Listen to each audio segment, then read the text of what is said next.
ঠাম্মির বিরুদ্ধে গিয়ে সুধার হাত ধরে সুধার পরিবারের পাশে দাঁড়ালো তেজ।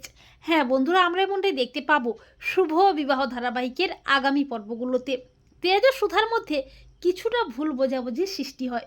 সুধা কোর্টের কাগজটা তেজকে দেখিয়ে বলে, মিস্টার বসু মল্লিক, এই দেখুন, আপনি আমার পরিবারের বিরুদ্ধে প্রতারণার মামলা করেছেন। পেপারটি দেখে তেজ বলে, বিশ্বাস করুন, আমি কোনো মামলা করিনি।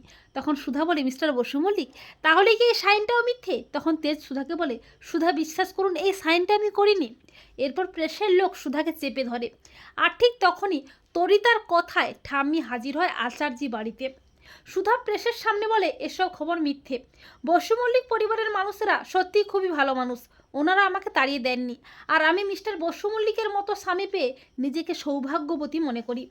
সুধা বসু মল্লিক বাড়ির সম্মান রক্ষা করে, কিন্তু ঠাম্মি এসে সুধাকেই ভুল বোঝে। সুধাও তার পরিবারকে নানাভাবে কথা শোনাতে থাকে।